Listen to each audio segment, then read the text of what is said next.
And long time no see. Hindi ako masyadong gumagawa ng videos na ganito. Yung nakaupo lang. Usually more on tutorials. Ayan. So itong video na to hindi to tutorial ha. And i-share ko lang sa inyo yung life experience ko na 2 weeks na ako ngayon dito sa Canada. Dito sa Ontario, Canada. Specifically dito sa Sudbury. And working on a car dealership here. GMC, Chevrolet. So umalis kami dyan sa Pilipinas September 7. Kasama ko yung kasabay ko na Pilipino din. So shout out kay Jan na kasama ko dito. And pagdating namin dito sa Canada, September 7 din. Kasi delay yung oras nila dito ng like 12 hours. So kung alas 12 dito ng madaling araw, alas 12 naman ng tanghali dyan sa Pilipinas. Kung alauna dito ng hapon, alauna din ng madaling araw dyan sa Pilipinas. Eksakto yung oras. So magkaiba yung oras. So September 7, nag-flight kami from Terminal 3 dyan sa NAIA. And may connecting flight kami sa Japan, sa Tokyo, Narita. And from there, nag-transfer kami ng aeroplano. Sa makarating kami dito. So, it's a first time experience para sa akin na magbiyahe ng international flight. Nakasakay na rin ako dati ng aeroplano pero local lang. And napakahaba ng biyahe. So, okay naman yung experience doon. And pagdating dito, sinundo kami ng service manager namin, si James, sa may Toronto Airport, sa Person. So, napakabait, no? Service manager, siya pa yung mismong sumundo sa amin.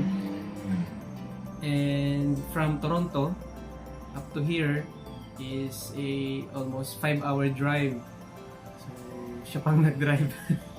So, wala silang company driver na pwedeng kunin, siya mismong nag-drive sa amin. And hanag kami dito sa accommodation namin. Dito na nga, dito tayo nakatira ngayon.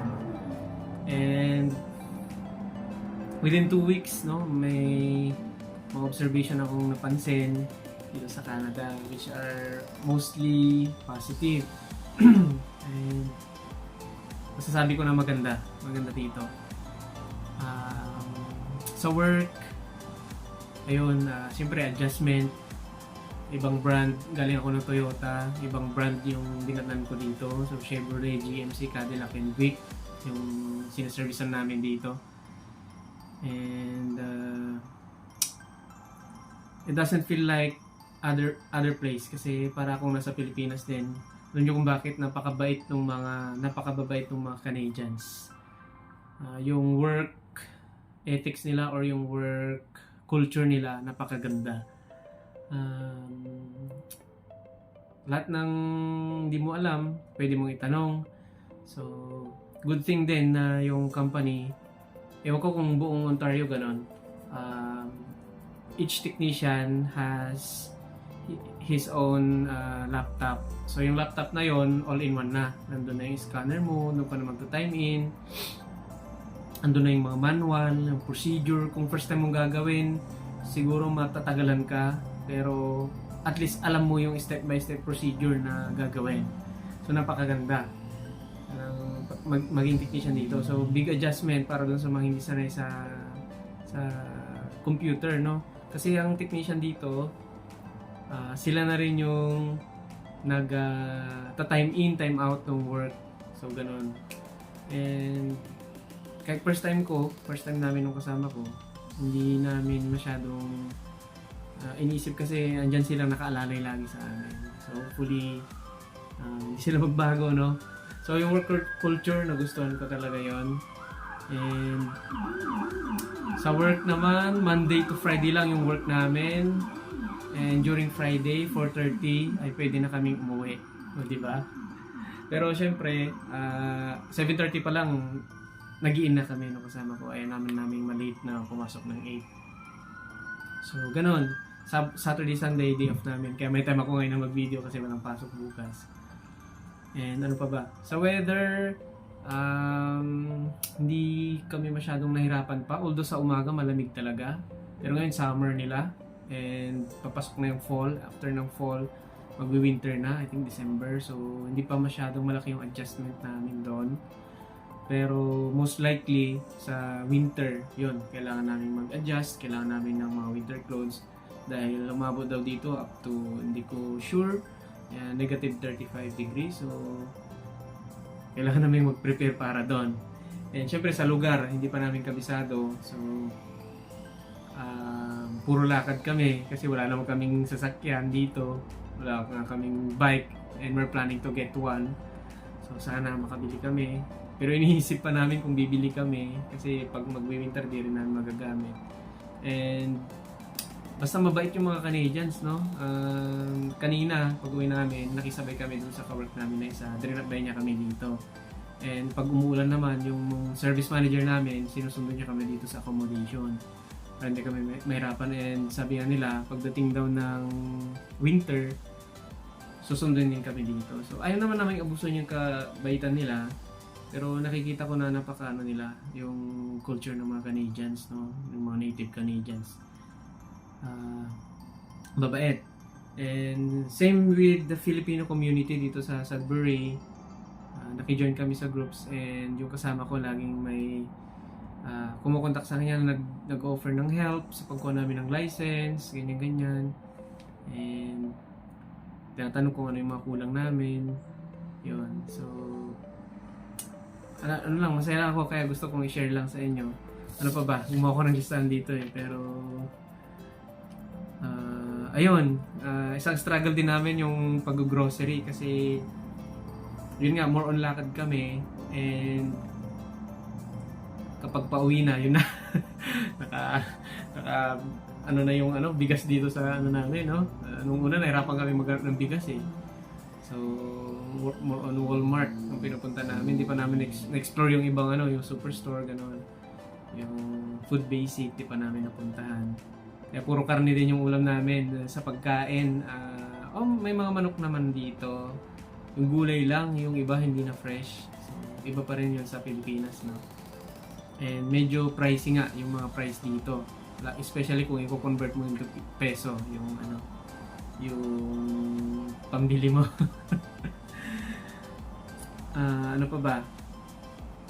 And ayun, so more on exploration muna kami ngayon. 2 weeks pa lang, marami pang mangyayari, marami pang adjustment siguro. And we're looking forward to it. And siguro sa work naman, hopefully, no? Maaral namin yung system nila kasi wala pa kaming account sa system. So yun guys. So if you're planning to go here in Canada, mas maganda mag-acquire muna kayo ng skills. Pili kayo ng skills na gusto nyo kasi ang in-demand jobs dito is more on skills, no? Like yun nga, yung pagiging mekaniko, pagiging welder, ganyan. Pero marami naman, no? Maraming opportunity talaga dito. Shortage sila sa labor. So, kailangan nila ng tao. And swerte kami dahil under work permit yung namin dito. May mga Pilipino pa rin dito na walang trabaho. And swerte kami na working permit yung meron kami. Kasi yung pagiging student visa naman, ay wala naman kami nun kasi tingin ko kailangan yata ng mas malaking pera doon. Pero kung naman yan, no? Depende. Kung kaya mo naman, why not? Yun lang. Thankful ako kay Lord. Thankful din ako sa family ko, sa support. And yun mga paps, masaya ako kaya gumagawa ako ng video ngayon. And sana supportan nyo pa rin ako kahit hindi muna ako makakapag-upload ng mga tutorials. Siguro more on updates dito when it comes to their technology, mga ganun siguro. Kasi hindi ko naman pwedeng i-video yung mga ginagawa ko sa work. Siyempre may privacy naman sila. Kwentuhan ko na lang kayo, no? Yung mga bagay na meron dito na napansin ko na wala dyan sa atin. So yun lang. If may mga tanong kayo, may mga gusto kayo itanong, mag-comment lang kayo dyan sa baba, no? And I'll see to it na masasagot ko yung mga katanungan ninyo. Ah, may nagtanong pala sa akin, no, kung nag-migrate na daw ako dito. So, ang working permit ko dito is, ang visa ko dito is working visa. So, hindi pa ako permanent resident, kailangan ko pang mag-apply noon. Alright. Yan, trabaho muna. Hopefully, mag-apply tayo para maging permanent resident din dito. Tingin ko maganda naman tumira dito. Basta may trabaho ka. Kasi medyo mahal yung mga bilihin talaga, ibang-iba. Although maganda yung sistema ng government. So yun lang. Stay safe po tayong lahat. Sana yun nga, supportan nyo pa rin po ako kahit hindi muna ako makagawa ng mga DIY tutorials. But hopefully, later on, no, makagawa pa rin ako. Just mga update lang kung anong meron dito sa Canada. So yun mga paps, yun lang for now and God bless.